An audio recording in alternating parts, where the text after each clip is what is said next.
سبحان الذي أسرى بعبده ليلا من المسجد الحرام إلى المسجد الأقصى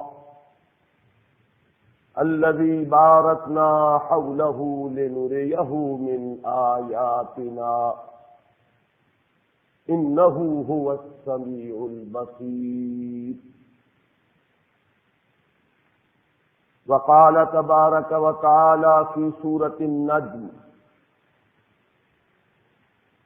ما كذب الفؤاد ما رأى أفتمارونه على ما يرى ولقد رآه نزلة أخرى عند سدرة المنتهى عندها جنة المأوى إذ يغشى السدرة ما يغشى ما زاغ البصر وما طغى لقد رأى من آيات ربه الكبرى. صدق الله العظيم. رب اشرح لي صدري ويسر لي أمري واحلل عقدة من لساني يفقهوا قولي. اللهم ربنا ألهمنا رشدنا واعذنا من شرور أنفسنا. معراج النبی صلی اللہ علیہ وسلم کے بارے میں جو روایات ہمیں ملتی ہیں ان سے اس کی تاریخ اور سن کا جس حد تک بھی تعین ممکن ہے تو سن 52 ولادت یعنی حضور کی عمر شریف کا 52واں سال، ہجرت سے لگ بھگ 1.5 سال قبل ماہ رجب کی 27ویں شب کو وہ محیر العقول واقعہ پیش آیا کہ جسے ہم معراج کے نام سے جانتے ہیں۔ اس واقعے کی حقیقت کیا ہے، اس کی اہمیت کیا ہے،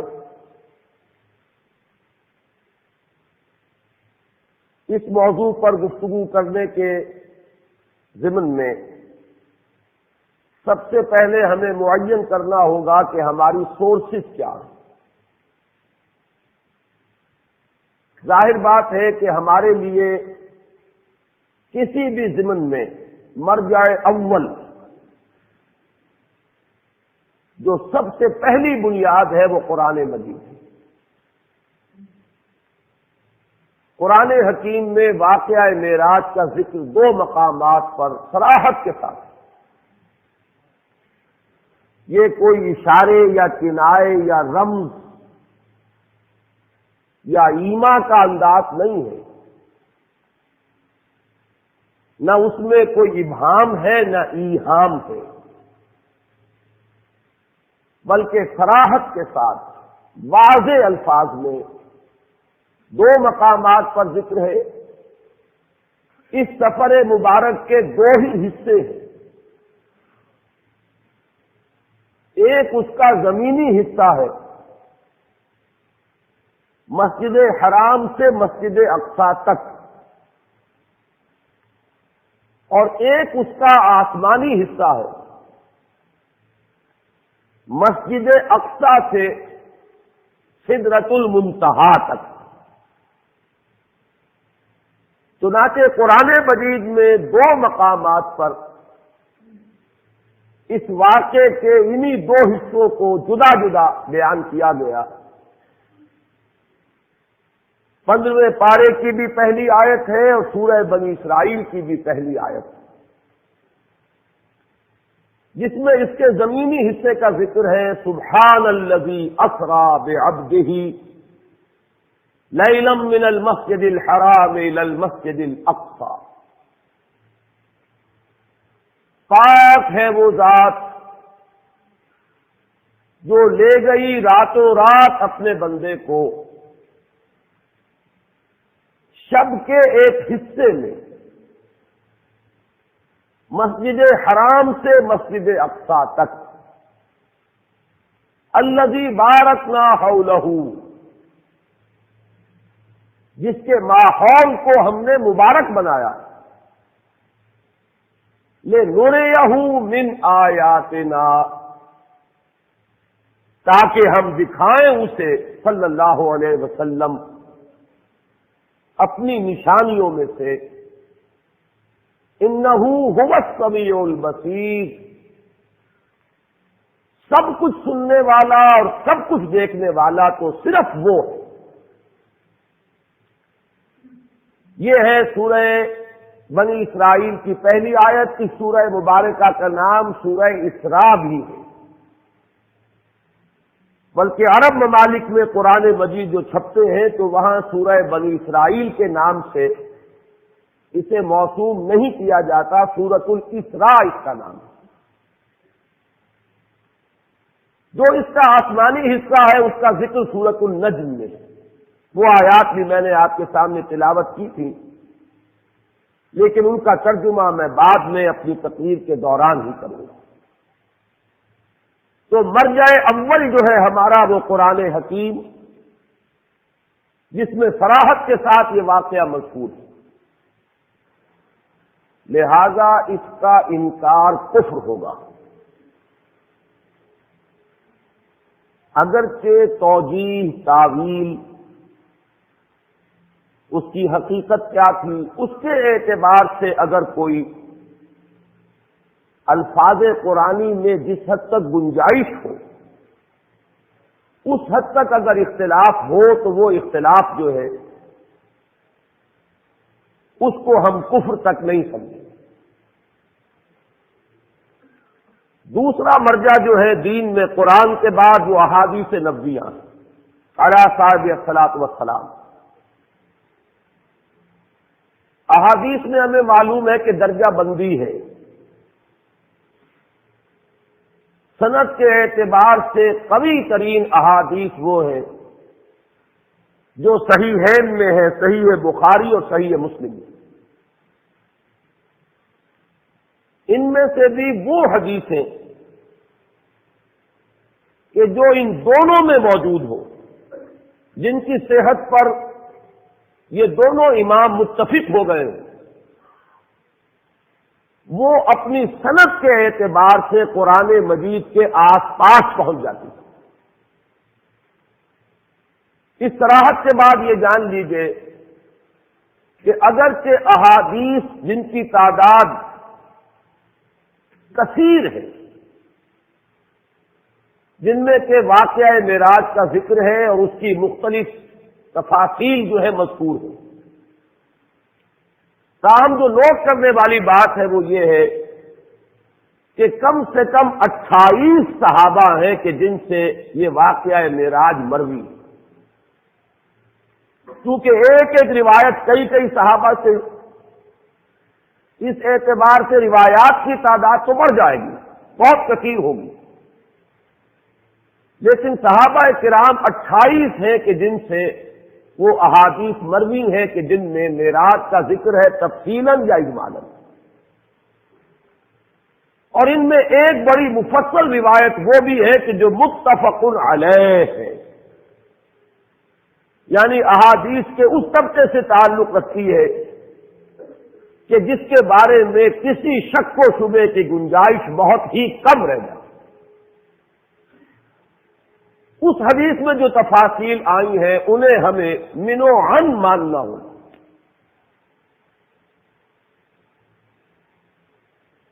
اس تمہید کے بعد اب پہلے میں یہ عرض کروں گا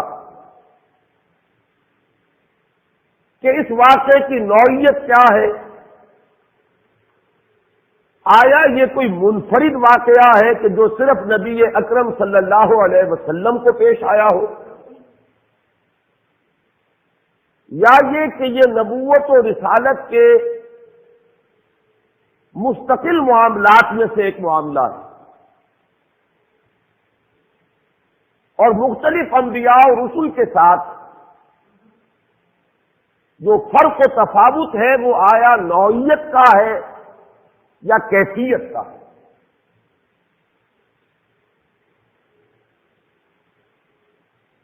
یہ بات جان لیجئے، مکاشفات مشاہدات، یہ تو نبوت کا جزو لا ینفک ہے۔ اس کی وجہ یہ ہے کہ انبیاء اور رسول اس خدمت پر مامور ہوتے ہیں کہ وہ امور غیبی کی اطلاع دیں جن پر ایمان لانا لوگوں کے لیے ضروری ہے۔ جنت ہے، دوزخ ہے، ملائکہ ہے۔ اب یہ چیزیں جو ہے یہ ہماری نگاہوں کے سامنے نہیں ہے۔ اسی طریقے سے جو پیش آنے والے واقعات ہیں جب تک وہ پیش نہیں آ جاتے پردہ غیب میں، یوم الآخر قیامت کا دن ایک امر غیبی ہے۔ سب سے بڑھ کر یہ کہ ذات باری تعالی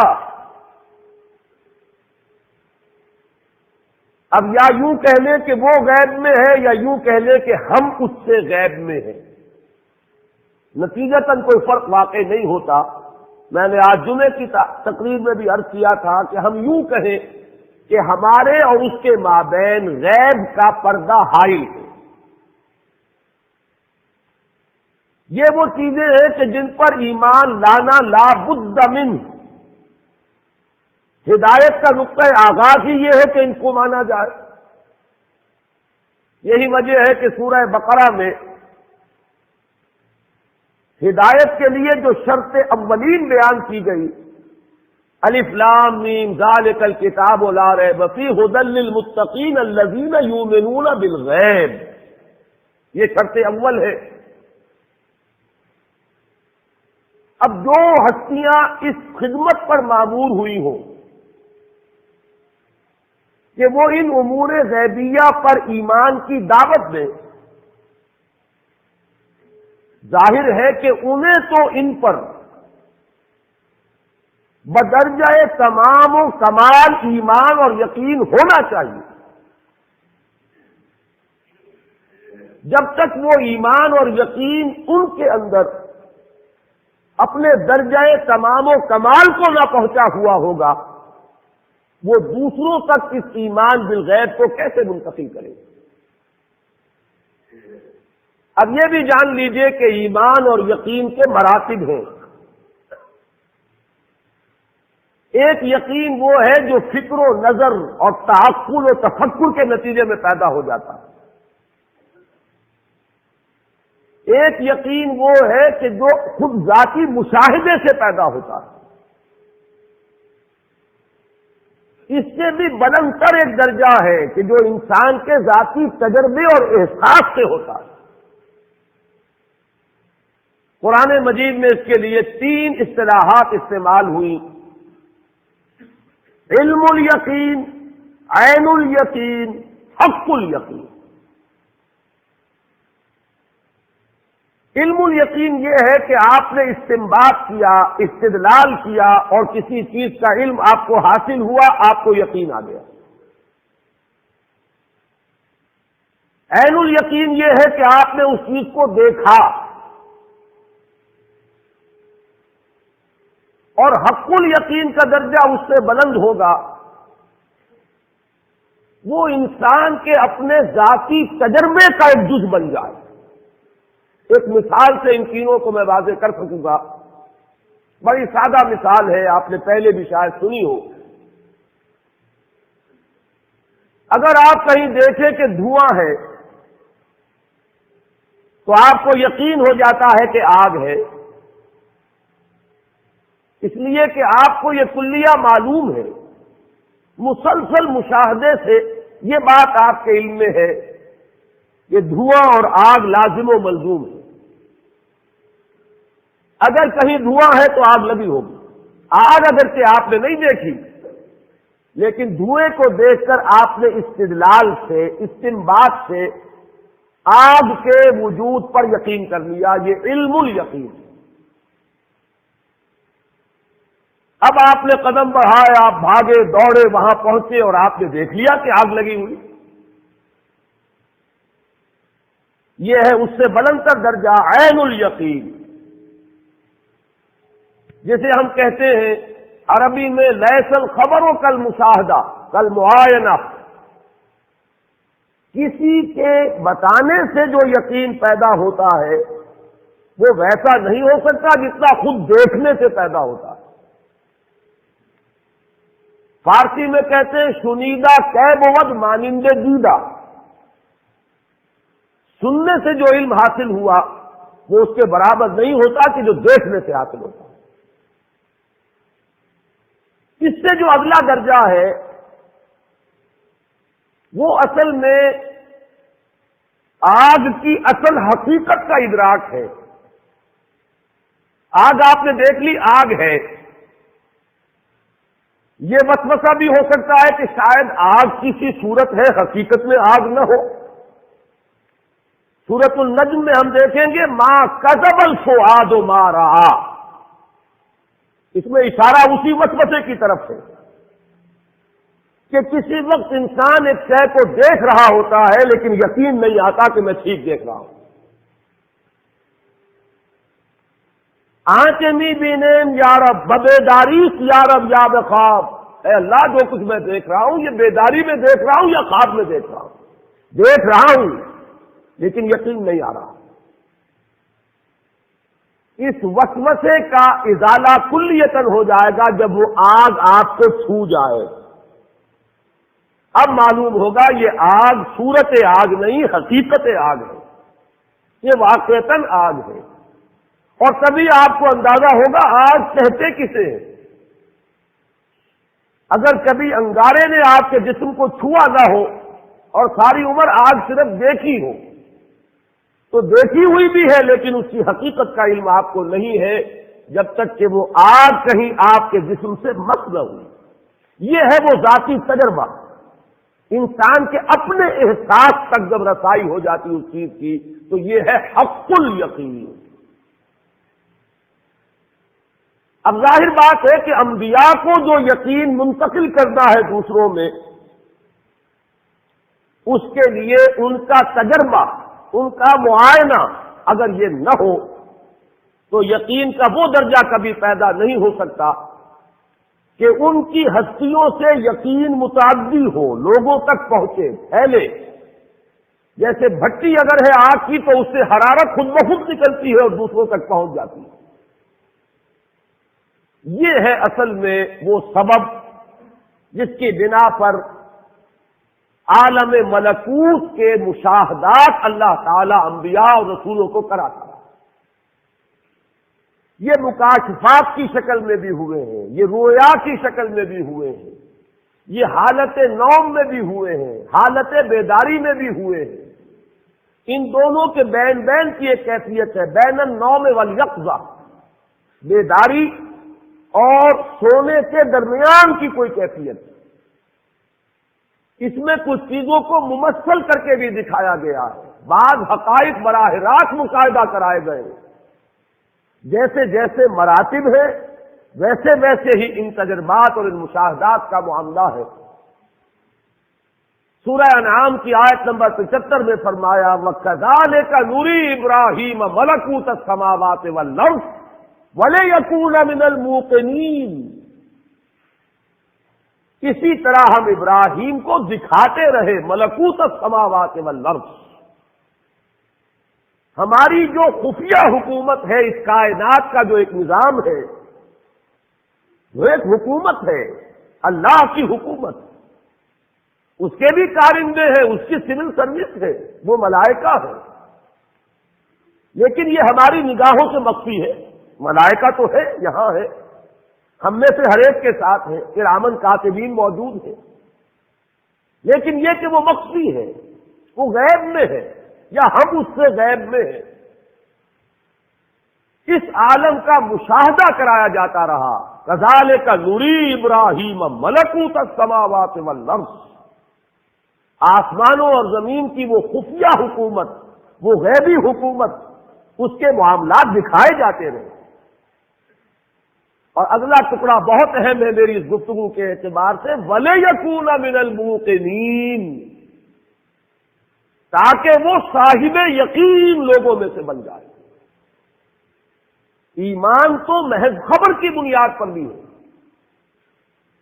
لیکن یقین کا جو درجہ جو میں نے عرض کیا ہے، یہ اپنے مشاہدے اور اپنے تجربے میں جو آنے کے بعد یقین پیدا ہوتا ہے، اس درجے کا یقین انبیاء اور رسل کو دینا مقصود ہے، لہذا انہیں یہ مشاہدات کرائے جاتے ہیں۔ البتہ جیسے نبوت و رسالت کے سلسلے کی تکمیل ہوئی محمد الرسول اللہ صلی اللہ علیہ وسلم، اسی طریقے سے ان مشاہدات کے بارے میں بھی چوٹی کا مشاہدہ، ان تجربات کے ضمن میں بھی بلند ترین تجربہ وہ ہے جو محمد الرسول اللہ صلی اللہ علیہ وسلم کو۔ البتہ حضور کے بارے میں بھی یہ بات ضرور ذہن میں رکھیے کہ یہ واحد تجربہ نہیں ہے، بے شمار تجربات ہوئے۔ آپ نماز پڑھا رہے، استسقاء کی نماز، اور جنت آپ کے سامنے لے آئی گئی، اور بے اختیار آپ کا ہاتھ اٹھا کہ کوئی میوہ جو ہے اس جنت کے کسی درخت کا آپ توڑ لیں۔ یہ کنڈیشن ریفلیکس ہے، اس میں ارادے کو دخل نہیں ہوتا، یہ بالکل بے اختیار معاملہ ہے۔ جنت سامنے آ گئی، درخت ہے، ہاتھ بڑھا، پھر آگ لے آئی گئی، جہنم جو ہے سامنے لے آئی گئی، اور آپ پیچھے ہٹے، اس کی حرارت، اس کی گرمی، اس کی دہشت جو ہے اس کی وجہ سے۔ اور یہ نماز میں ہو رہا ہے، عالم بیداری میں ہو رہا ہے، حضور مجمع میں ہے، خلوت میں نہیں ہے، وہاں ہو رہا ہے۔ تو ہم تو مشاہدات کا احاطہ نہیں کر سکتے جو محمد الرسول اللہ صلی اللہ علیہ وسلم کو۔ اس کے حوالے سے جو بات میں چاہتا ہوں معراج کے بارے میں کہ آپ ذہن نشین کر لیں، وہ یہ ہے کہ معراج کے ضمن میں جو روایات آتی ہیں ان میں بہت اختلاف ہے۔ ایک تو ہے مجرد وہ واقعہ، وہ تو متفق علیہ ہے، ایک ہے اس خاکے میں جو تفصیلات کا رنگ ہے، اس وہ جدا جدا ہے مختلف روایات میں۔ ان میں بھی ایک تو وہ چیزیں ہیں جو ایک دوسرے میں فٹ ان کر جاتی ہیں، کہ ایک واقعہ آپ نے بھی دیکھا، ایک واقعہ ایک اور نے بھی دیکھا، آپ نے بیان کیا تو شاید اس کی کچھ اور ڈیٹیلز آپ بیان کریں گے۔ ہر شخص کا اپنا ایک ذوق ہے، اپنا ایک مزاج ہے، اسی کے اعتبار سے اس کے ریسیورز ہیں۔ ایک چیز آپ کے نزدیک آپ کے ذوق کے اعتبار سے اہمیت نہیں رکھتی، وہ آپ سنیں گے یاد نہیں رہے گی، بلکہ اس وقت بھی آپ کے ذہن میں آئے گی نہیں۔ ایک چیز کی طرف آپ کو زیادہ میلان ہے، اس کو آپ فوراً کیچ کریں گے، پکڑیں گے، محفوظ کر لیں گے۔ تو ایک ہی واقعہ بیان کیا جا رہا ہے، 2 افراد نے سنا، 5 نے سنا، وہ جب بیان کریں گے تو تھوڑا تھوڑا فرق ہو جائے گا، لیکن ان فرق کو آپ جوڑ کر ایک وحدت بنا سکتے ہیں۔ تو ایک تو ہے اختلاف اس نوعیت کا، اس میں تو کوئی کسی تعویل مزید کی کوئی ضرورت نہیں۔ کہیں یہ ہو جائے گا کہ ایک حصہ اس واقعے کا پہلے بیان کر دے گا، کوئی شخص بعد میں یاد آئے گا، وہ بات رہ گئی، اس کو بعد میں بیان کرے گا۔ یہ تقدیم و تاخیر، یہ چیزیں بھی بالکل سمجھ میں آنے والی ہیں، عقل انسانی ان کو بآسانی جو ہے ریکنسائل کر سکتی ہے۔ البتہ بعض باتیں ایسی ہیں کہ جو انریکنسیلیبل ہیں، وہ بالکل متضاد کی نوعیت کی۔ مثلا کہیں تو یہ بیان کیا گیا یہ سفر شروع ہوا حتیم سے، کسی واقعے میں ذکر ہو رہا ہے کہ اس کا آغاز ہوا کسی گھر سے، حضور کا اپنا گھر یا ام ہانی رضی اللہ تعالی عنہا کا گھر، حضور کی چچا زاد بہن۔ کسی میں الفاظ ایسے آ گئے ہیں، آخر میں ذکر کیا ثم استيقظت، تو پھر میں جاگ گیا، جس سے خیال ہوتا ہے کہ یہ سارا معاملہ حالت خواب میں ہوا، نیند میں ہوا، اس لیے کہ استيقظت کے معنی کوئی اور نہیں ہو سکتے، تعویل ممکن نہیں۔ تو یہ جو مختلف ڈیٹیلز ہیں کہ جو تضاد کی نوعیت کی، ان کو باہم ایک دوسرے کے ساتھ جوڑنا ممکن نہیں ہے۔ اس کی تعویل بہت سے محققین کے نزدیک یہ ہے کہ واقعہ معراج بھی ایک بار نہیں ہوا، کئی بار ہوا۔ بجائے اس کے کہ اس میں سے ایک کو ہم قبول کریں دوسرے کو رد کریں۔ میرا اپنا احساس یہ ہے، اگرچہ محققین کے مابین اس معاملے میں اختلاف رہے گا اور رہا ہے، بعض حضرات اس کو تسلیم نہیں کرتے کہ واقعہ معراج بار بار ہوا ہے۔ بعض حضرات کی یہ رائے ہے، میں اپنا ذاتی آپ کے سامنے خیال پیش کر رہا ہوں کہ کم سے کم 2 مرتبہ ضرور معراج ہوا ہے محمد الرسول اللہ صلی اللہ علیہ وسلم۔ ایک مرتبہ یہ معراج ہوا ہے بالکل ابتدائی زمانے میں، نبوت کا ابتدائی دور۔ یہ یوں سمجھیے کہ سن 2-3 نبوی یا سن 42-43 ولادت، اور یہ ہوا ہے حالت نوم میں۔ وہ روایات جڑیں گی اس کے ساتھ کہ ثم استيقظت، پھر میں جاگ گیا۔ یہ تجربہ جو ہے اس کو نیند میں ایک روحانی تجربے، ایک مکاشفے، ایک رویا سے تعبیر کریں گے۔ اور یہ جو واقعہ ہے جسے ہم معراج کے نام سے جانتے ہیں، یہ ہوا ہے سن 12 میں، اور یہ یوں سمجھیے کہ جب آپ کی عمر شریف کا 52واں سال ہے، ہجرت سے لگ بھگ 1.5 سال قبل۔ یہ واقعہ در حقیقت ان تجربات کی کہ جو آج تک ہوئے تھے، یہ ان کی تکمیل ہے، یہ ان کا نقطہ عروج ہے، یہ ان کا کلائمیکس ہے۔ اور یہ سفر جو ہے ہرگز نیند میں نہیں ہوا، یہ صرف روحانی تجربہ نہیں ہے، یہ کوئی رویا یا خواب نہیں ہے، بلکہ یہ سفر ہے بجسدہ شریف، حضور کے جسد مبارک کے ساتھ یہ پورا کا پورا واقعہ پیش آیا۔ اس ضمن میں چونکہ اس دور میں یہ ریشنلزم کا دور ہے، اگرچہ عام طور پر پڑھے لکھے لوگ جانتے ہیں 18 سینچری ریشنلزم، اس کو 18ویں صدی عیسوی سے منسوب کیا جاتا ہے، لیکن چونکہ وہ علامہ اقبال کا شعر مجھے یاد آیا، مغرب اور مشرق کا فرق انہوں نے واضح کیا کہ وہاں دیگرگوں ہے لہجہ لہجہ، یہاں بدلتا نہیں زمانہ۔ مغرب میں فکر انسانی کئی قلابازیاں کھا چکی ہے، اور مشرق کے کچھ مفکرین ہیں جو ابھی تک 18ویں صدی عیسوی کے ریشنلزم کو چاٹ رہے ہیں، تو مغرب میں ختم ہو چکا۔ سائنس کے پریمیسز تبدیل ہو گئے، مقدمات چینج ہو چکے ہیں،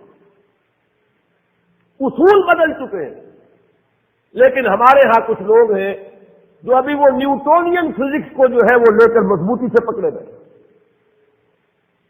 اور یہی وہ لوگ ہیں کہ جن کے نزدیک یہ محالات میں سے ہے، ناممکنات میں سے ہے۔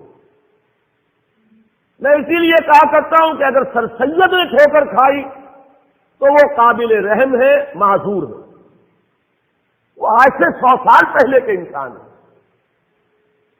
لیکن جو لوگ سر سید کے فکر پر اس وقت اپنی دکانیں چمکا رہے ہیں، یہ مقلد محض ہیں، ان کے پاس تو در حقیقت وہ جو کامن سینس نام کی شے بھی نہیں ہے کہ انہیں یہ اندازہ ہو کہ ہم کس دور میں یہ بات کر رہے ہیں۔ یہ آئنسٹائن کی فزکس کا زمانہ ہے، فزکس کے مقدمات تبدیل ہو چکے ہیں، اب میٹر انڈسٹرکٹیبل نہیں رہا، اب سائنس وہاں پہنچ چکی ہے کہ نظری اعتبار سے تسلیم کیا جاتا ہے کہ اگر کوئی physical object velocity of light کے ساتھ موو کرے گا تو اس کے لیے وقت نہیں گزرے گا۔ حساب نے یہ ثابت کر دیا، اگرچہ ہم اس کا بھی تصور نہیں کر سکتے۔ سب سے زیادہ رفتاریں انسان کے سامنے دو تھیں، ایک آواز کی رفتار، اس سے تو انسان آگے گزر گیا ہے،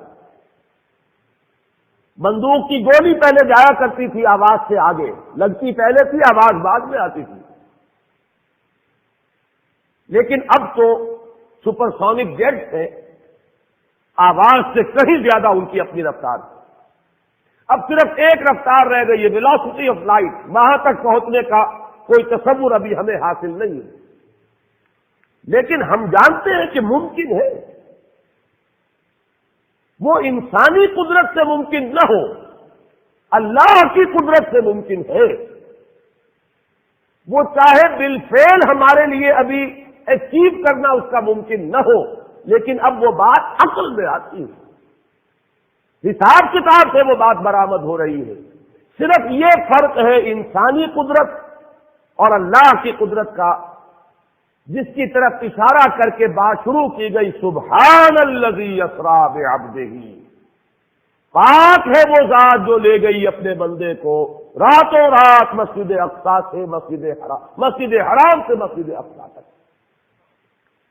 اگر یہ بات کسی انسان کی طرف منسوب ہوتی تو بات اور تھی، اگر یہ فعل حضور کی طرف منسوب ہوتا کہ حضور گئے تو بات اور تھی کہ میں آیا نہیں لایا گیا ہوں، حضور گئے نہیں لے جائے گئے ہیں، اور لے جانے والے وہ ذات ہے سبحان الذی اسری، وہ پاک ہے ہر عیب سے، ہر نقص سے، ہر ذوق سے، ہر کوتاہی سے، وہ منزہ ہے، اعلیٰ ہے، عرفہ ہے، بالا تر ہے، لہذا اس کی قدرت سے یہ ہرگز بعید نہیں کہ وہ اپنے بندے کو راتوں رات مسجد حرام سے مسجد اقصی اور پھر مسجد اقصی سے سدرۃ المنتہا تک لے جائے اور واپس لے آئے اور پھر مسجد حرام میں پہنچا دے۔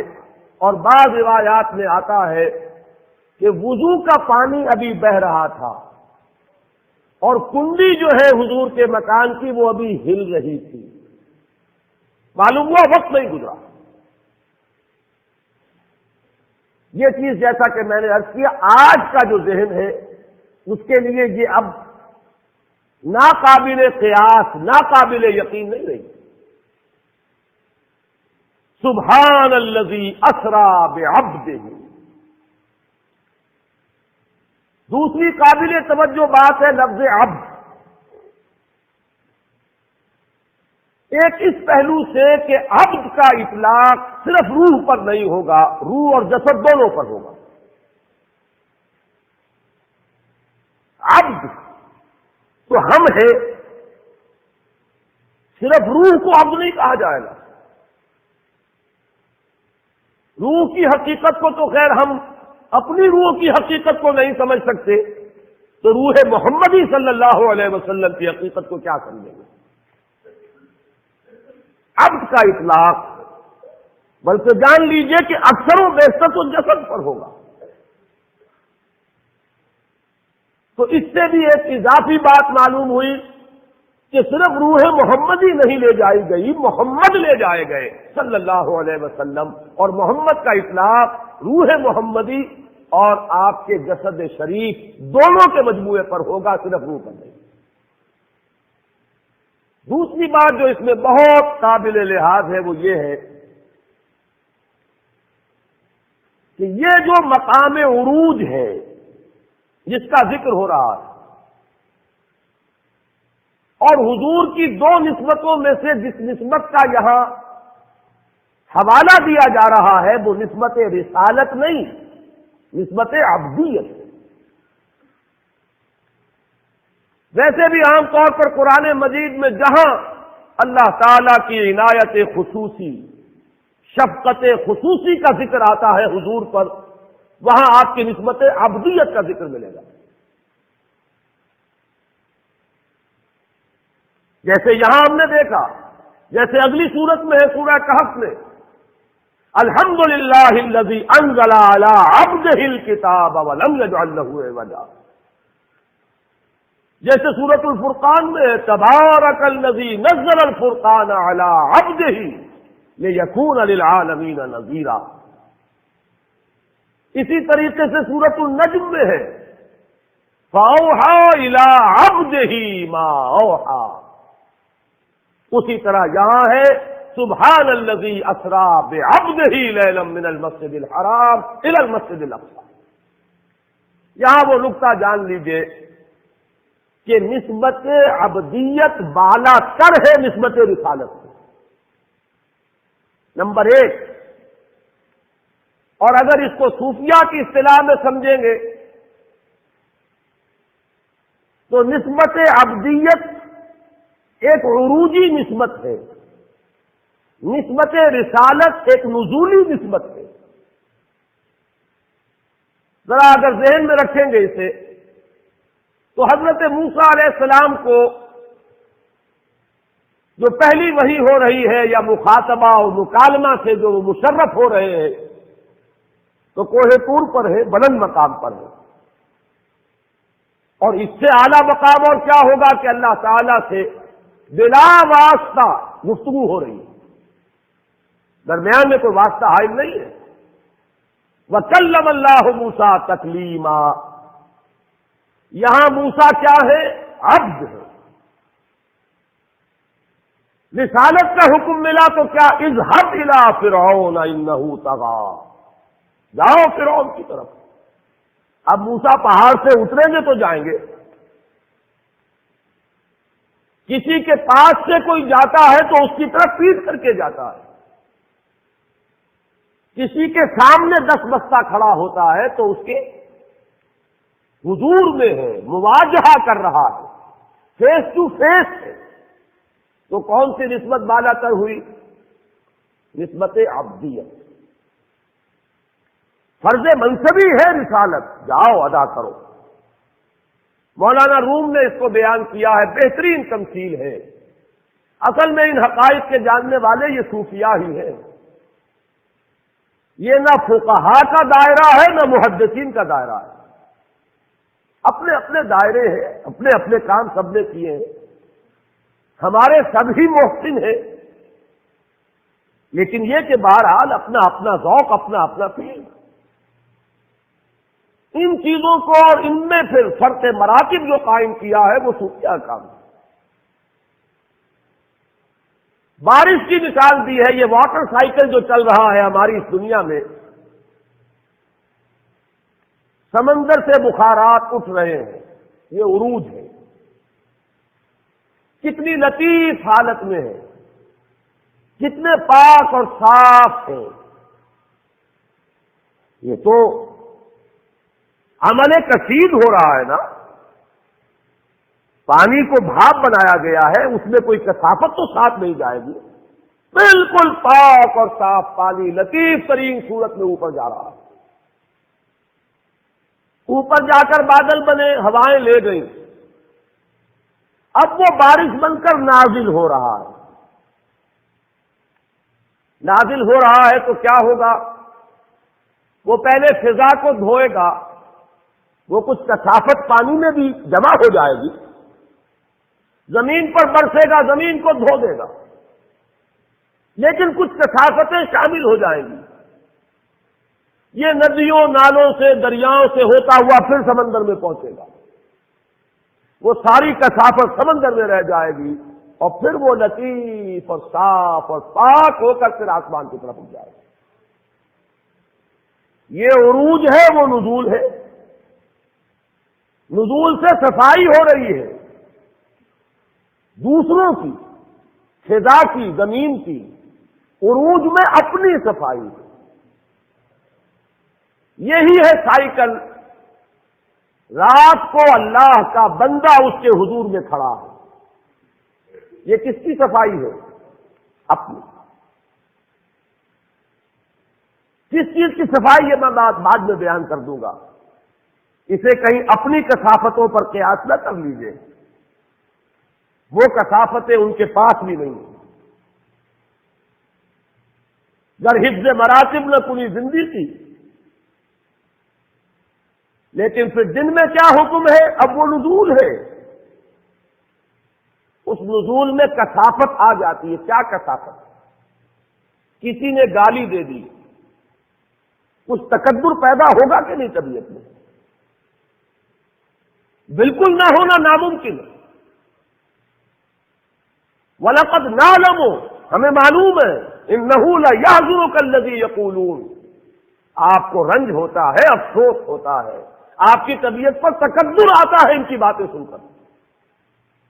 کسی نے مجنون کہہ دیا، کسی نے پاگل کہہ دیا، کسی نے شاعر کہہ دیا، اور وہ در بدر جا رہے ہیں، لیکن ہو کیا رہا ہے؟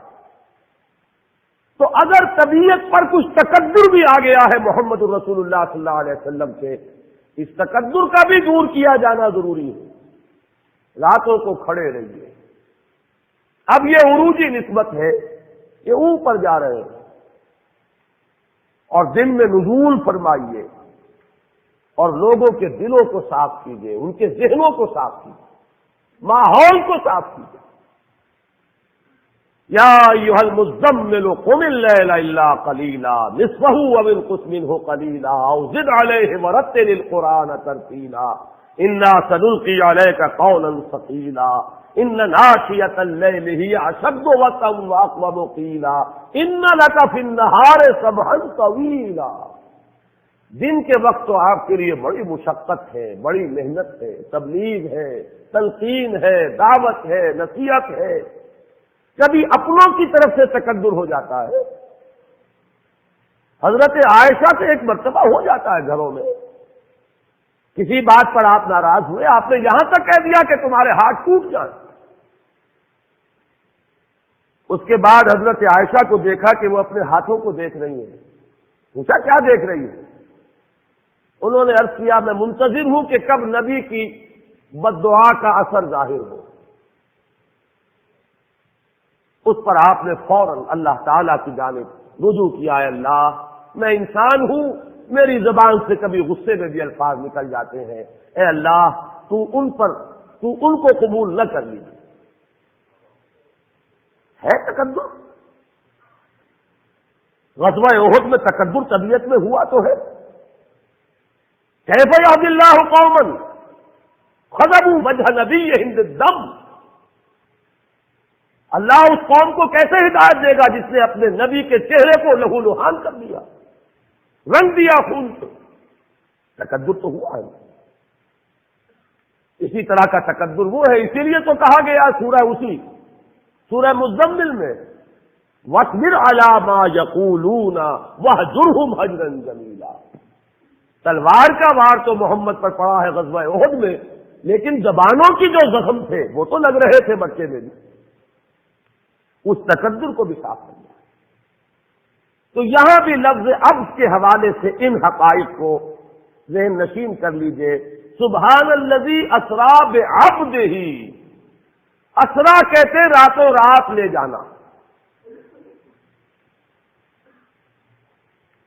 فَأَسْرِ بِعِبَادِي إِنَّهُمْ مُتَّبَعُونَ۔ حضرت موسیٰ کو حکم ہوا تھا اے موسیٰ میرے بندوں کو لے کر نکل جاؤ، راتوں رات تمہارا پیچھا کیا جائے گا۔ تو حضور کے لیے بھی لفظ آیا سبحان الذی اسریٰ بعبدہ۔ اس کے بعد لیلن کیوں آیا، دوہرایا کیوں گیا؟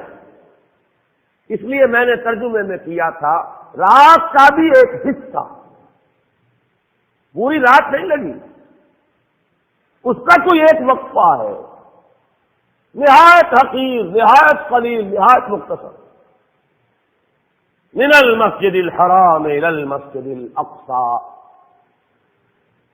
الذي باركنا حوله لنريه من آياتنا انه هو السميع البصير۔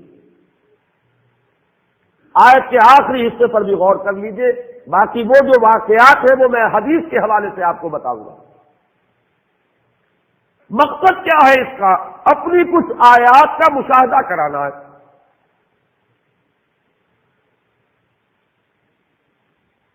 السمیع اور البصیر، سب کچھ سننے والا، سب کچھ جاننے والا تو صرف اللہ ہے، کوئی نہیں ہے اور۔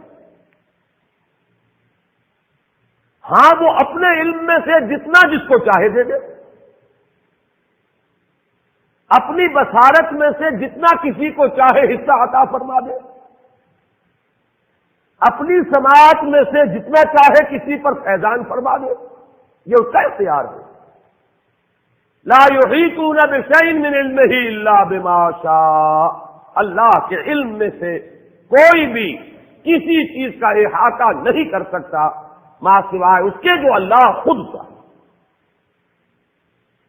سبحانک لا علم لنا الا ما علمتنا، تو پاک ہے اور ہمیں کوئی علم حاصل نہیں ہے۔ تو فرشتوں کا علم بھی یہی ہے، انبیاء اور رسل کے علم کی بھی کیفیت یہی ہے، جو اللہ نے عطا فرمایا وہی ان کا علم۔ باقی سب کچھ جاننے والا اور سب کچھ دیکھنے والا صرف وہ ہے۔ یہ اسلوب حصر ہے، انہ هو السمیع العلیم، سب کچھ سننے والا اور سب کچھ دیکھنے والا تنہا ہو۔ اب میں یہ چاہتا ہوں کہ یہ جو واقعہ ہے اسے میں اس حدیث کے حوالے سے آپ کو سنا دوں۔ میں کچھ بیان کروں گا، میرے بیان کرنے میں کچھ کمی اور بیشی ہونے کا اندیشہ ہے۔ اگر ہم اتنے خوش قسمت ہیں کہ وہ واقعہ ہمارے پاس ایک مفصل حدیث کی شکل میں موجود، اور حدیث بھی دوسرے یا تیسرے طبقے کی کتابوں کی نہیں، متفق علیہ، جس میں روایتاً جیسا کہ میں نے عرض کیا جس کا پایا تقریباً قرآن کے برابر، اور اس حدیث کے راوی ہیں حضرت مالک ابن صعصع رضی اللہ تعالی عنہ۔ ان کے بارے میں ایک بات ہے بڑی اہم، وہ نوٹ کر لیجئے۔ یہ انصاری صحابی ہیں، ان میں سے نہیں ہے کہ جنہیں حدیثیں بیان کرنے کا کوئی زیادہ شوق رہا ہو۔ یہ غالباً واحد حدیث ہے جو انہوں نے بیان کی، اور انہیں اس سے نہایت شغف تھا۔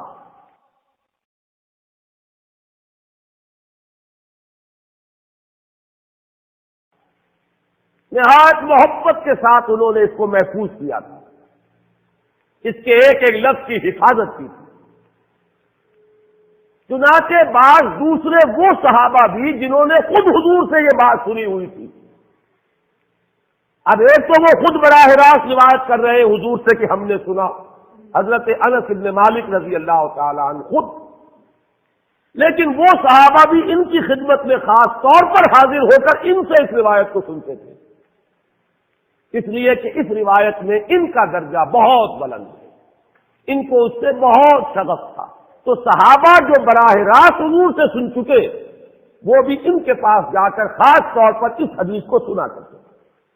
چنانچہ یہ روایت جو متفق علیہ ہے، یہ امام بخاری جو اس کو لائے ہیں، عن قتادہ عن انس بن مالک عن مالک بن صعصع رضی اللہ تعالی عنہم، حضرت انس بن مالک سے روایت موجود ہے مسلم شریف میں براہ راست ان سے، لیکن یہ اس روایت کو بیان کر رہے ہیں حضرت مالک ابن صعصع رضی اللہ تعالی عنہ کے حوالے سے۔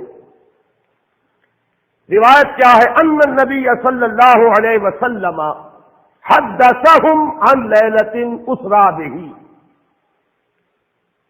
اب دیکھیے یہ مرفوع حدیث ہو گئی۔ حضرت صعصع بیان فرما رہے ہیں کہ نبی اکرم صلی اللہ علیہ وسلم نے خود ہمیں سنایا،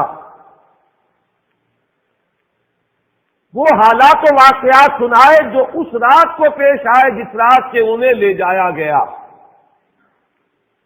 قال بینما انا فی الحطیم وربما قال فی الفجر۔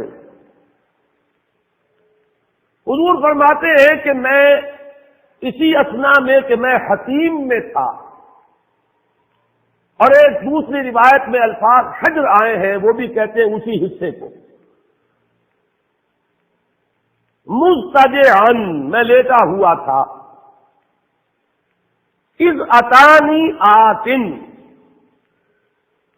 کہ اچانک میرے پاس ایک آنے والا آیا۔ یہ آنے والے کون ہیں؟ حضرت جبرائیل، یہ بعد میں واضح ہو جائے گا۔ فشق ما بین ہذہ الی ہذہ، حضور نے اشارہ فرمایا، اس نے یہاں سے یہاں تک میرا سینہ چاک کیا، یعنی من طفرۃ نہرہ الی شعرتہ، یہ جو گڑھا ہے حلق کا گڑھا یہاں سے لے کر تیرے ناف تک سینہ چاک کیا، فاستخرج قلبی، اور میرا دل نکالا، ثم اعطیت بکف من ذهب مملوء ایمانا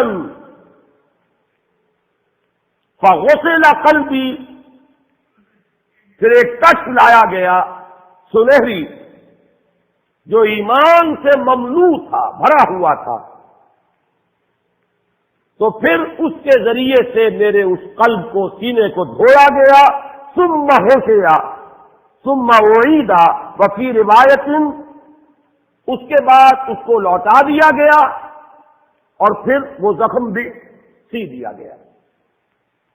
ایک روایت میں آتا ہے ثم غسل البطن بماء زمزم ثم ملئ ایمانا وحکمتا، اسی طریقے سے پورے پیٹ کو بھی صاف کیا گیا ماء زمزم سے، اور اس میں بھی ایمان اور حکمت بھر دیے گئے۔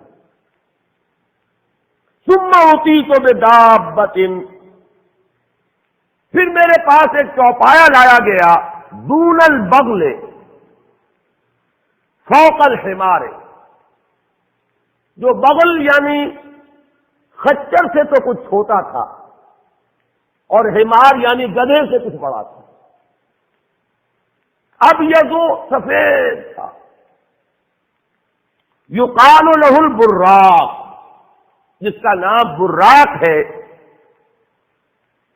وَيَضَعُ خَطْوَهُ عِنْدَ أَقْصَى طَرْفِهِ، اور اس کا ہر قدم اس کی حد نگاہ پر جا کر پڑتا تھا۔ فَعِلْتُ عَلَيْهِ، میں اس پر سوار ہوا، فَانْطَلَقَ بِي جبرائیل، اب یہاں نام آ گیا، وہ آنے والے کون تھے؟ پھر چلے میرے ساتھ حضرت جبرائیل، حتی اتی السماء الدنیا، یہاں تک کہ وہ آسمان دنیا تک پہنچ گئے، جو پہلا آسمان۔ اب یہاں دیکھیے وہ روایت میں جو زمینی سفر کا درمیانی حصہ ہے وہ رہ گیا ہے، دوسری روایات سے ہم اس کو جوڑ کر جمع کریں کہ پہلا زمینی سفر ہے، مسجد اقصیٰ تک پہنچے ہیں، وہاں جا کر روایت میں آتا ہے میں نے وہی اپنے اس خچر کو باندھا، براق کو، جہاں انبیاء باندھا کرتے تھے، اور پھر وہاں میں نے نماز ادا کی، بہت سے لوگ جمع ہوئے، میں منتظر تھا کہ کون نماز پڑھائے گا، کہ جبرائیل نے میرا ہاتھ پکڑ کر مجھے آگے کیا، میں نے نماز پڑھائی، اور پھر جبرائیل نے مجھے بتایا کہ یہ تمام انبیاء تھے جو اس دنیا میں مبعوث ہوئے ہیں، اور آج آپ نے ان سب کی امامت کی۔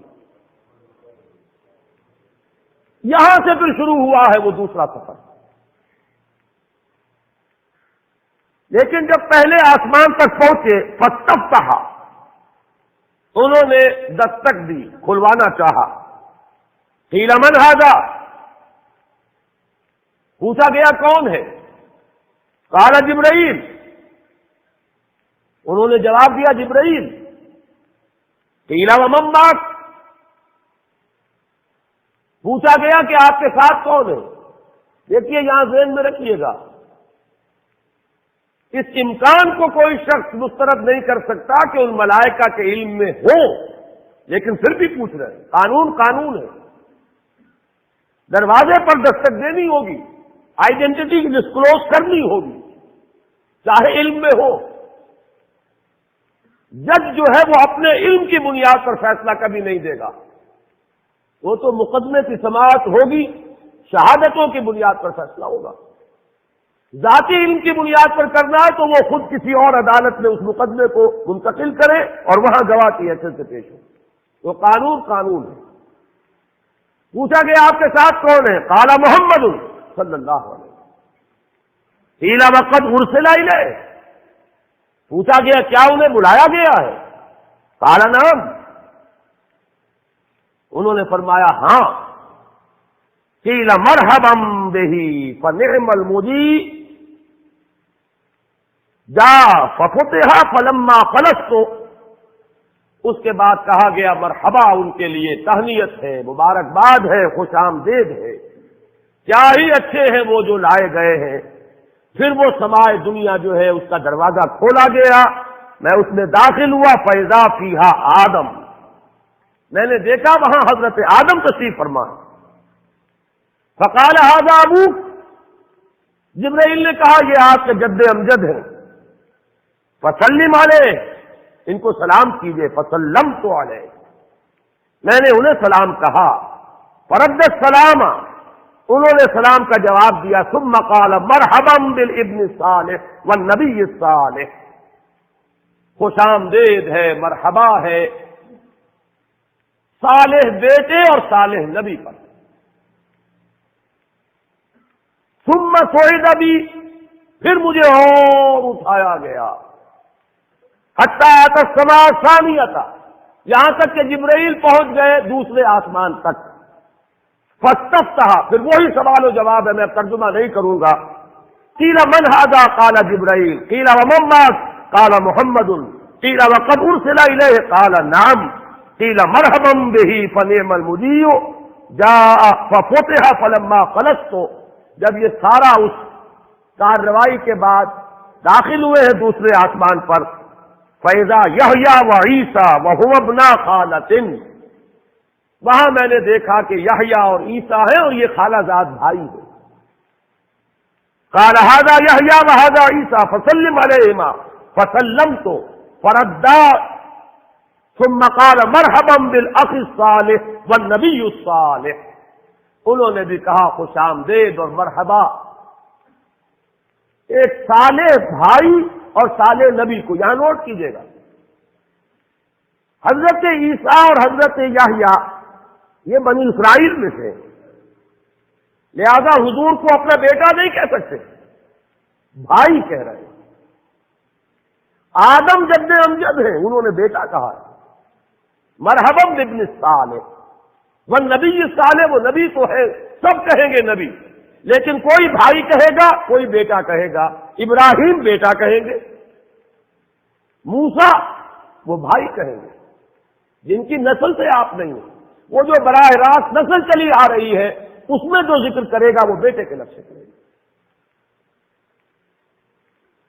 ثم صعد بی الی السماء الثالثة فاستفتح، قیل من ھذا، قال جبرائیل، قیل ومن معک، قال محمدا، قیل وقد ارسل الیہ، قال نعم، قیل مرحبا بہ فنعم المجیء جاء ففتح فلما خلصت اذا یوسف، قال ھذا یوسف فسلم علیہ، فسلمت علیہ، فرد، ثم قال مرحبا بالاخ الصالح والنبی الصالح۔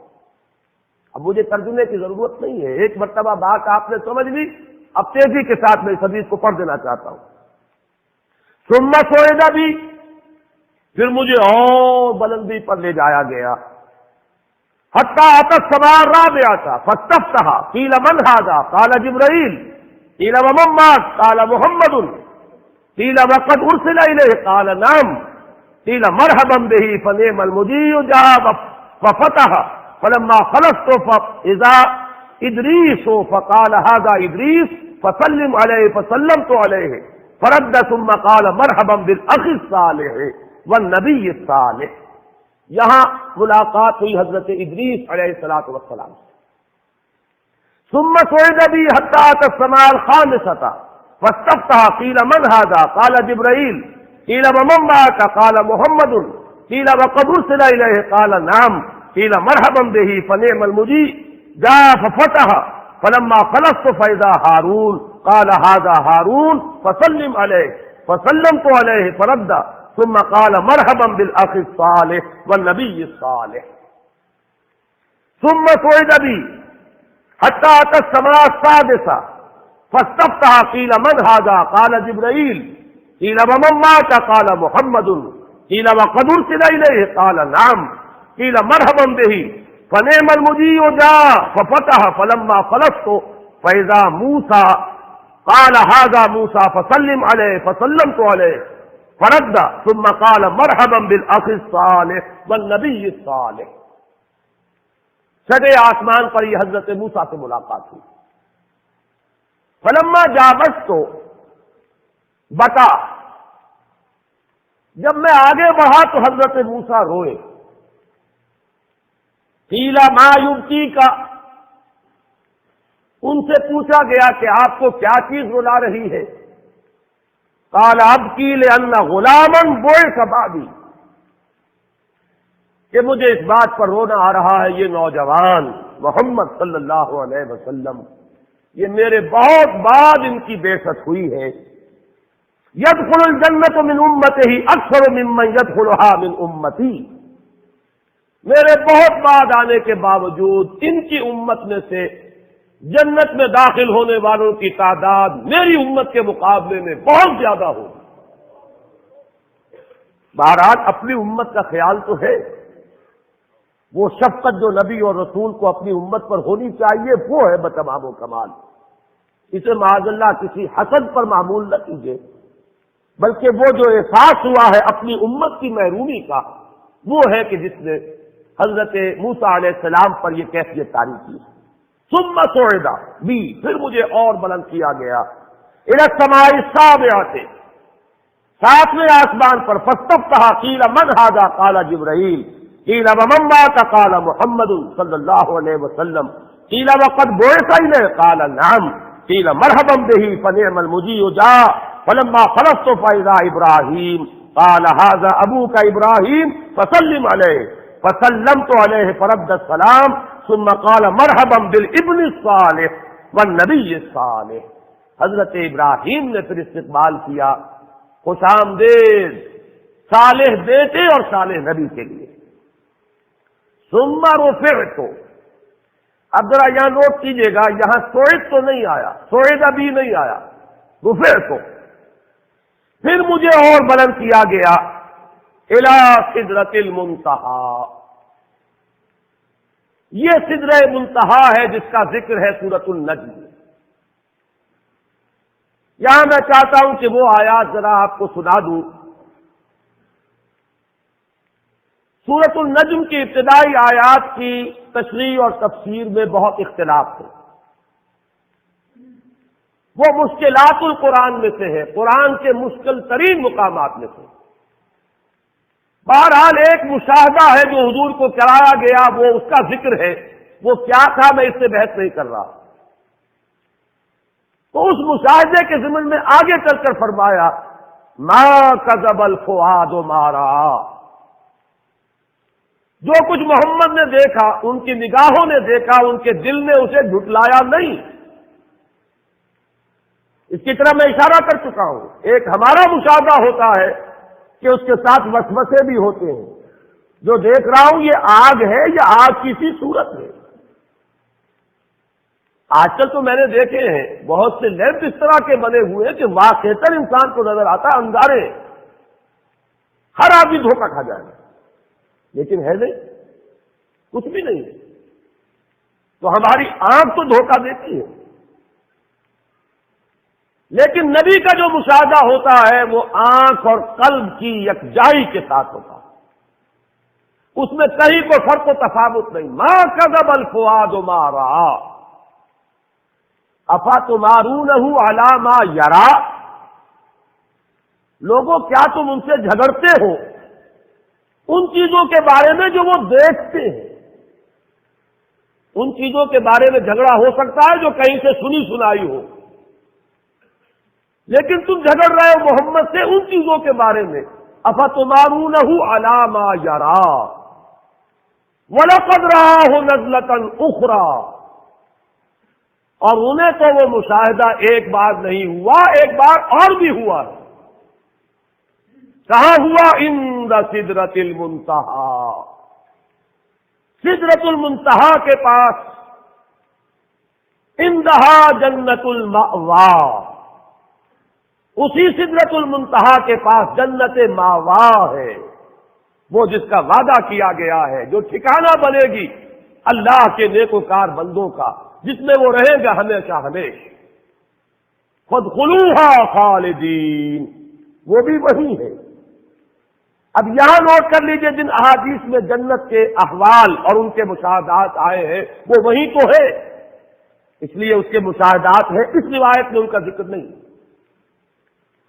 سدرہ عربی زبان میں کہتے ہیں ایک بیری کے درخت کو، منتہا یہ انتہا سے ہے، جہاں جا کر کوئی چیز ختم ہو جائے۔ یہ سدرۃ المنتہا کیا ہے؟ خیر یہ تو ہم تو کیا سمجھیں گے، ابھی میں عرض کروں گا۔ قرآن مجید نے یہاں ایسا انداز اختیار کیا ہے کہ ہر شخص یہ جان لے کہ یہ میرے فہم سے بالا تر ہے۔ ذکر ہو رہا ہے، واقعہ ہے، بیان کرنا ضروری ہے، لیکن تم اس کی حقیقت کو سمجھ نہیں سکتے۔ منتہا یہ کس اعتبار سے ہے؟ یہاں سے آگے مخلوق کا ذکر کا گزر نہیں ہے، یہ انتہا ہے۔ یہاں سے آگے جبرائیل بھی نہیں جا سکتے۔ اور یہاں نوٹ کیجئے، اس سے آگے جانے کا کہیں محمد الرسول اللہ کا بھی ذکر نہیں ہے۔ یہ ہماری شاعری میں ہے کہ اس سے بھی آگے حضور گزر گئے،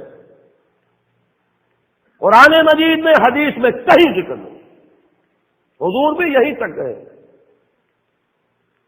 البتہ ذہن میں رکھیے، اس کے بارے میں یہ وضاحت آتی ہے، وحی الہی بھی یہاں نازل ہوتی ہے اور یہاں سے فرشتے لیتے ہیں۔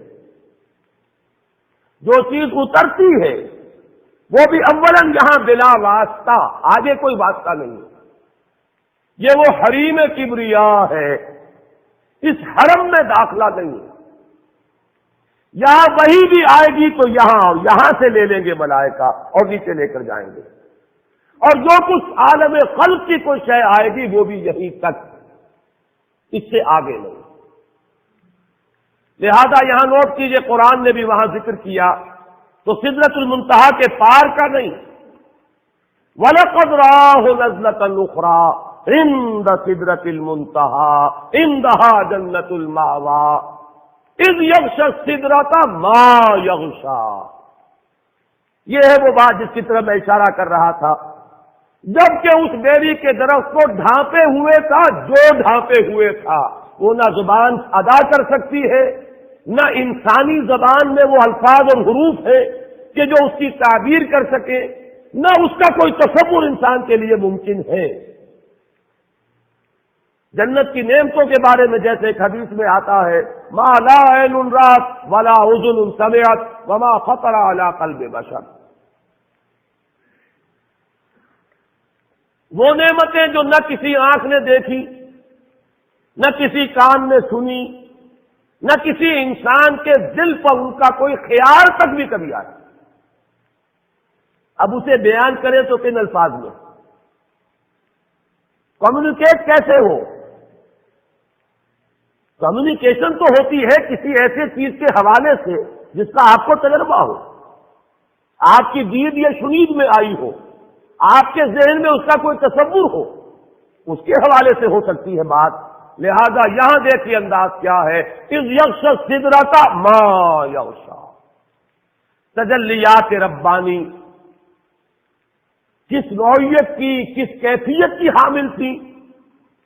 وہ نزول جو ہے تجلیات کا براہ راست جو ہو رہا تھا، وہ ہے اس کا نزول، محبت تجلیات ربانیہ۔ ان کو نبی اکرم صلی اللہ علیہ وسلم نے مشاہدہ فرمایا۔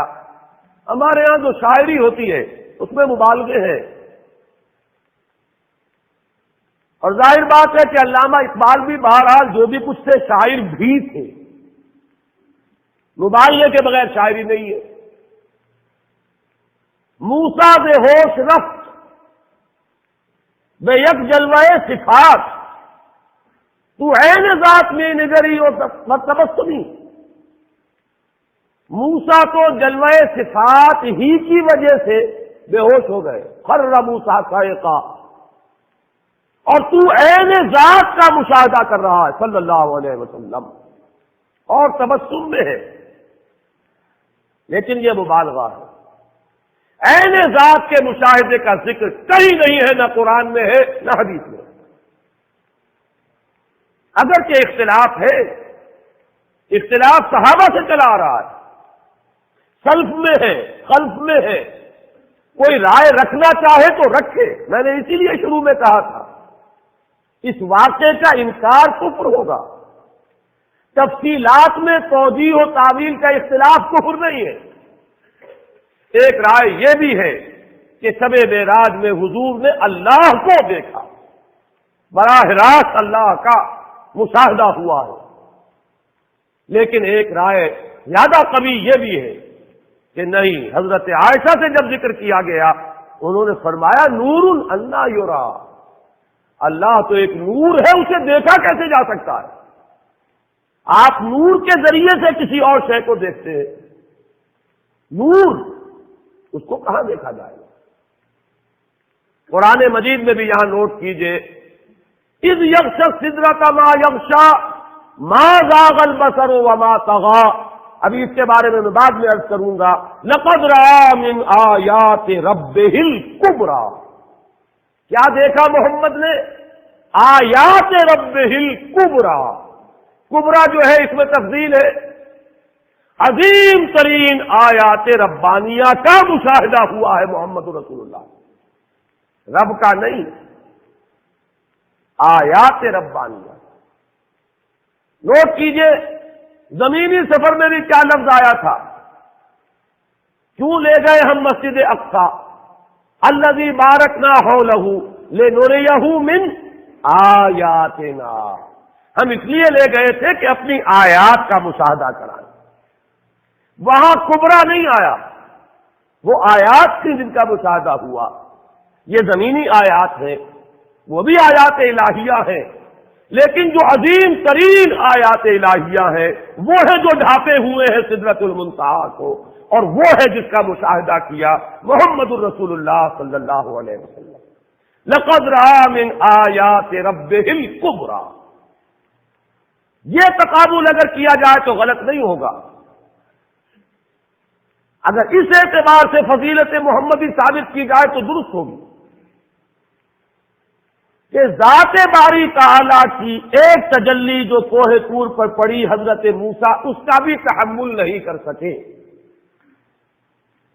اور یہاں تجلیات ربانیہ کا براہ راست جو نزول ہو رہا ہے سدرۃ المنتہا پر، محمد نے انہیں دیکھا اور بھرپور انداز میں دیکھا اور ان کا تحمل کیا، اس اعتبار سے تو فرق و تفاوت قرآن سے ثابت۔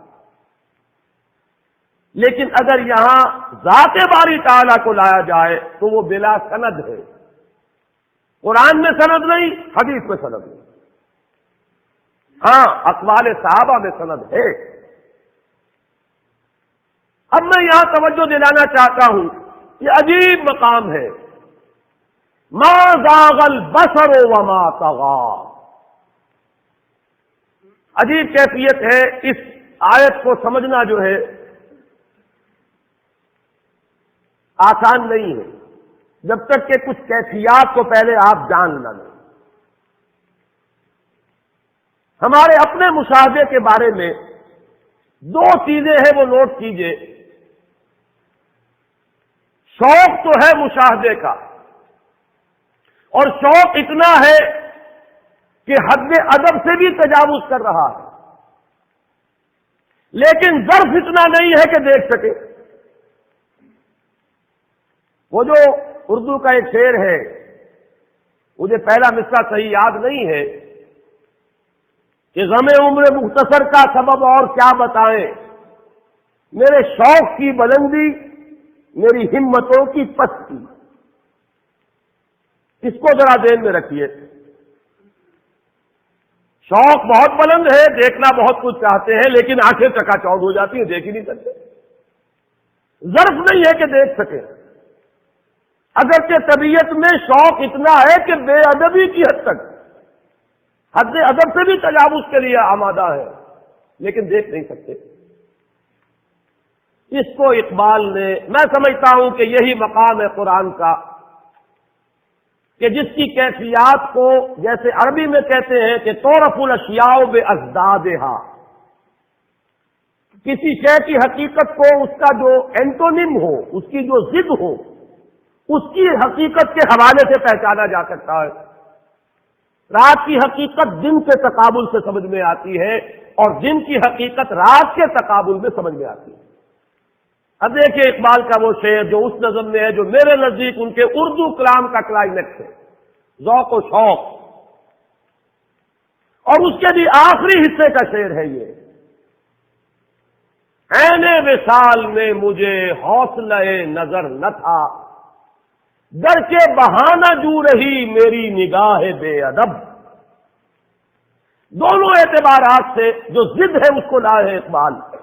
میری نگاہ میں بے ادبی تھی، میری نگاہ چوری چوری بھی کچھ دیکھ لینا چاہتی تھی جس کا دیکھنا ادب کے خلاف ہے، لیکن حوصلہ نظر نہیں، دیکھ نہیں سکتے۔ عین وصال میں مجھے حوصلہ نظر نہ تھا، گرچہ بہانہ جو رہی میری نگاہ بے ادب۔ اس کو ذہن میں رکھیے، اور اب یہاں دیکھیے، ما زاغ البصر وما طغى، وہ مشاہدہ جو محمد کر رہے ہیں صلی اللہ علیہ وسلم، وہ بحث میں کر چکا مشاہدہ کس چیز کا، ذات باری تعالیٰ کا یا اللہ کی تجلیات خصوصیہ، آیات ربہ الکبریٰ۔ لیکن مشاہدے کی شان کیا ہے؟ نگاہ جمی رہی، یہ ہے ظرف محمد کا صلی اللہ علیہ وسلم، نگاہیں چکا چوند نہیں ہوئی، یہاں تیز روشنی ہو نگاہ اس کا تحمل نہ کر سکے، آپ نگاہ ہٹائیں گے۔ ما زاغ البصر، نگاہ ٹیڑھی نہیں ہوئی، کج نہیں ہوئی، جو کچھ دیکھا ہے نگاہ کو ٹکا کر دیکھا، مشاہدہ کیا ہے، بھرپور کیا ہے، پورے ظرف کامل کے ساتھ کیا ہے، پورے تحمل کے ساتھ کیا ہے، لیکن وما طغى، حد سے تجاوز نہیں کیا، بے ادبی کا کوئی امکان نہیں ہے۔ طغى طغیانی، حد سے نکلنا، دریا کو اپنی موت کی طغیانیوں سے کام، کشتی کسی کی پار ہو یا درمیان رہے، یہ طغى ہے، حد سے تجاوز۔ نہ یہاں حد سے تجاوز تھا، وہ مقام ادب بھی ہے، العبد عبد وان ترقى والرب رب وان تنزل، بندہ بندہ ہی ہے، وہاں پہنچ کر بھی محمد مقام بندگی سے تجاوز نہیں کر رہے ہیں۔ فاوحى الى عبده ما اوحى، وہاں بھی حال یہ ہے کہ ما زاغ البصر وما طغى، نگاہ نہ کج ہوئی، نہ چندیائی، نہ ہٹی، اور نہ ہی اس نے حد سے تجاوز کیا۔ لقد رأى من آیات ربہ الکبریٰ، انہوں نے مشاہدہ کیا اپنے رب کی عظیم ترین آیات۔ اب ظاہر بات ہے کہ وہ نہ کہنے میں آنے والی باتیں ہیں، اللہ تو کہہ سکتا ہے لیکن ہماری زبان کے الفاظ تحمل نہیں کر سکتے۔ کلام الہی نازل تو ہوا ہے ہماری زبان کے الفاظ میں، یہ الفاظ اس کا تحمل نہیں کر سکتے، اس لیے اس کو مجمل رکھا، اذ یغشی السدرۃ ما یغشی ما زاغ البصر وما طغى لقد رأى من آیات ربہ الکبریٰ۔ اب یہاں میں آپ کو اس روایت کی طرف دوبارہ لے جا رہا ہوں۔ ثم رفعت الى سدرۃ المنتہی، پھر مجھے اٹھایا گیا سدرۃ المنتہی تک، فإذا ابنتها مثل قلال حجر وإذا ورقها مثل آذان الفیلۃ۔ حضور اب ہماری زبان میں کچھ بات سدرۃ المنتہی کی سمجھا رہے ہیں کہ اس کے بیر تو مٹکوں کے سائز کے تھے اور اس کے پتے ہاتھی کے کان جتنے بڑے تھے۔ قال ھذا سدرۃ المنتہی، جبرائیل نے کہا یہ ہے سدرۃ المنتہی۔ فإذا أربعة أنہار نہران باطنان و نہران ظاہران، میں نے وہاں 4 نہریں دیکھی، 2 نہریں تھی کہ جو ظاہر بہ رہی تھی اور 2 وہ تھی کہ جو چھپی ہوئی تھی، خفیہ تھی۔ قلت ما هذان یا جبرائیل، میں نے پوچھا جبرائیل یہ کیا ہے؟ قال اما الباطنان فنہران فی الجنہ، یہ جو ڈھکی ہوئی نہریں جا رہی ہیں یہ تو جنت کی نہریں، ان میں ایک کوثر ہے اور دوسرا سلسبیل۔ وَأَمَّا الظَّاهِرَانِ فَالنِّيلُ وَالْفُرَاتُ، اور یہ جو ظاہر ہے نہریں یہ وہ ہیں جو دنیا میں جن کا تمہیں نظر آ رہا ہے پرتو مادی، اور وہ ہے دریائے نیل اور دریائے فرات۔ ثم رفع الى البیت المعمور، پھر اٹھائے گئے حضور بیت المعمور تک. ثم اعطیت باناء من خمر واناء من لبن واناء من عسل. پھر میرے سامنے یہ بیت معمور کیا ہے یہ بھی جان لیجئے.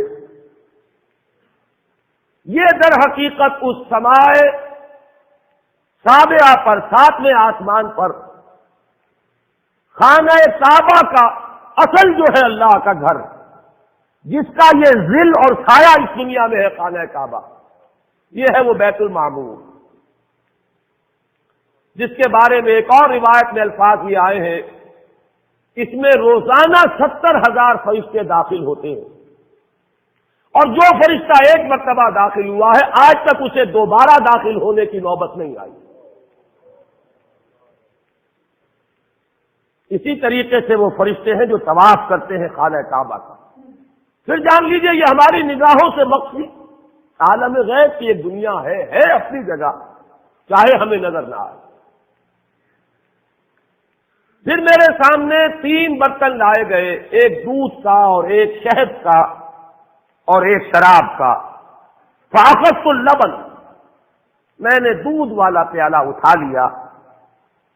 قال ہی الفطرہ، حضرت جبرائیل نے توثیق کی کہ یہ ہے اصل میں آپ کا انتخاب درست ہے، یہ فطرت ہے، فطرت اللہ التی فطر الناس علیہا، یہی جو فطرت انسانی سے قریب ترین سے ہے اس کا آپ نے انتخاب کیا.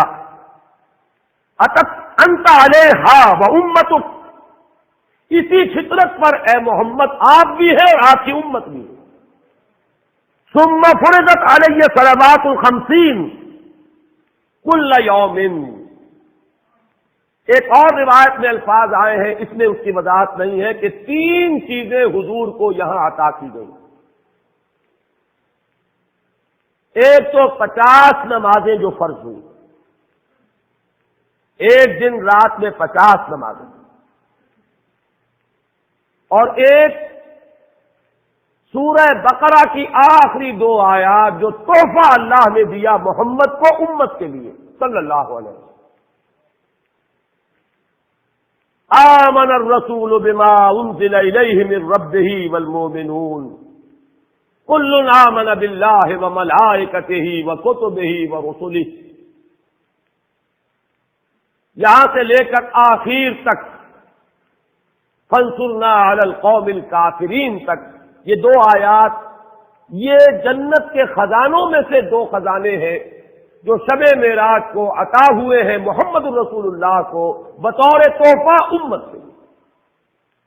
اور تیسری بات یہ کہ اے نبی آپ کی امت کے لیے یہ خصوصی بات ہے کہ آپ کی امتیوں کے گناہ کبیرہ بھی بغیر توبہ کے معاف ہو سکیں گے. یہ خصوصی تحفے ہیں جو امت کے لیے لے کر آئے محمد صلی اللہ علیہ وسلم. 3 تحفے، نماز جو اس معراج میں فرض ہو رہی ہے اور اسی کو حضور کہہ رہے ہیں الصلاۃ معراج المؤمنین، اہل ایمان کے لیے یہ بمنزلہ معراج ہے. اس میں پھر روایت میں تفصیل آ رہی ہے. واپس جب آئے ہیں حضرت موسیٰ سے ملاقات ہوئی اور انہوں نے یہ فرمایا کہ یہ 50 نمازیں بہت ہیں، مجھے تجربہ ہے،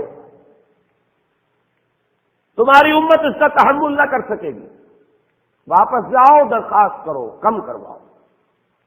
حضور گئے، 10 نمازیں اس میں معاف ہوئی، 40 ہوئی. پھر یہی بات ہوئی، پھر بھیجا حضرت موسیٰ نے، پھر 30 ہوئی، پھر 20 ہوئی، چوتھی مرتبہ پھر وہ 10 اور پھر 5 رہ گئیں. اس پر بھی حضرت موسیٰ نے یہ کہا اب بھی جاؤ، یہ بھی بھاری ہے. حضور نے فرمایا مجھے شرم آتی ہے، میں اتنی مرتبہ جا چکا ہوں، مزید اب جانے سے حیا محسوس کر رہا ہوں. تو ندا آئی کہ یہ 5 ہی 50 کے برابر ہیں. ہمارے ہاں قول بدلا نہیں جاتا. یہ 5 جو ہے در حقیقت یہ قائم مقام ہے ان 50 کے کہ جو اولا ہم نے فرض کی تھی. یہ 50 ہی شمار ہوں گی اگر ان کا انسان ان پر مداومت اختیار کر لے. میں آخری جملہ آپ کو اس کا سنا دیتا ہوں. فأمرت بخمس صلوات كل يوم فرجعت إلى موسى فقال بما أمرت بخمس صلوات كل يوم قال إن أمتك لا تستطيع 5 صلوات كل يوم وإني قد جربت الناس قبلك وعالجت بني إسرائيل أشد المعالجة. میں نے بنی اسرائیل کا حتی الامکان معالجہ کیا، ان کے حالات کو درست کرنے کی کوشش کی، لیکن مجھے تجربہ ہے یہ 5 بھی نہیں جھیلی جائیں گی. فرجع الی ربک فاسألہ التخفیف، مزید تخفیف چاہیے لامتک. قال سألت ربی حتی استحییت ولکنی ارضی واسلم. قال فلما جاوزت نادى مناد امضیت فریضتی وخففت عن عبادی. متفق علیہ. مجھے ندا آئی کہ میں نے اپنے بندوں پر تخفیف کی. اس میں وہ ذکر نہیں ہے، دوسری روایت میں ہے کہ ساتھ ہی وضاحت ہو گئی کہ یہ 5 نمازیں بھی 50 کے برابر ہے. میری بات نہیں بدلی گئی ہے، وہ در حقیقت انہوں نے اسی 50 کا رتبہ جو ہے ان 5 کو عطا فرما دیا. یہ روایت ہے جو متفق علیہ. روایات کثیر، جنت اور دوزخ کے جو مشاہدات کرائے گئے وہ بہت تفصیل سے دوسری روایات میں، لیکن کسی اور روایت کا استناد کے اعتبار سے، اسناد کے اعتبار سے وہ درجہ نہیں ہے جو اس روایت کا ہے. باقی میں نے مسلم شریف کی روایات میں سے اور تفاصیل آپ کو سنائی ہے. یہ ہے واقعہ. پھر حضور واپس آئے ہیں، وہیں بیت المسجد اقصی میں آئے ہیں، پھر واپس تشریف لائے ہیں، اور اس کا میں بیان کر چکا ہوں دوسری روایات میں کہ وقت بالکل نہیں گزرا، کہیں روک دیا گیا ہے، پوری کائنات کو کہیں تھام دیا گیا. یہ بات تو وہ ہے جو آج سے پہلے بھی سمجھ میں آ سکتی تھی کہ شاید کسی ایک جگہ پر پوری کائنات کو روک دیا گیا. وقت بالکل نہیں گزرا کسی کے لیے. لیکن جیسا کہ میں نے عرض کیا، اس وقت تو یہ بھی سمجھ میں آتا ہے کہ سب کے لیے وقت گزر رہا ہو اور صرف محمد الرسول اللہ کے لیے نہ گزرے صلی اللہ علیہ وسلم. آج یہ بات بھی سمجھ میں آ سکتی ہے، لیکن یہ ہے کہ قرین قیاس وہی پہلی بات ہے کہ اس میں پورے اس وقت کے لیے وقت کی رفتار کو روک دیا گیا ہو. وہ مسئلہ یاد آ گیا کہ آگے بڑھو یا وقت کی رفتار روک دو. تو یہ وقت کی رفتار ہے جو محمد الرسول اللہ صلی اللہ علیہ وسلم کے لیے روک دی گئی. اس کے بعد جو ہنگامہ ہونا چاہیے تھا وہ ہوا. صبح جب حضور نے فرمایا کہ یہ میرے ساتھ واقعہ پیش آیا ہے تو جو رد عمل ہونا چاہیے تھا وہ ہوا. یہاں تک بھی ہوا ہے کہ بہت سے مومنین صادقین متزلزل ہو گئے. مشرکین نے، کفار نے بغلیں بجائی کہ اب ہمیں موقع مل گیا. معلوم ہوتا ہے ابھی تک تو شک ہی کی بات تھی کہ ان کو کچھ خلل دماغی کا عارضہ ہے، اب تو ثابت ہو گیا، کسی شک کو شبے کی گنجائش نہیں. چنانچہ اب آپ اس کا اندازہ کیجئے، یہ واقعہ مکے میں بیٹھ کر بیان کیا جا رہا ہے، امتحان لیے گئے ہیں. اچھا اگر گئے تھے تو بتاؤ مسجد اقصی کے ستون کتنے ہیں، وہاں کی کھڑکیاں کیسی ہیں؟ حضور فرماتے ہیں، ایک حدیث موجود ہے کہ میں گھبرا گیا، اس لیے کہ کس کو یاد رہتا ہے.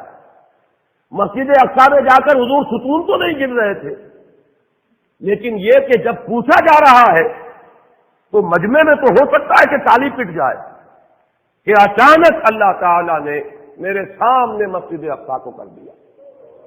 اب میں دیکھ کر بتا رہا ہوں اور لوگ دنگ ہو رہے ہیں. اب دیکھیے وہ مشاہدہ جو میں نے عرض کیا تھا، مشاہدات بے شمار ہیں.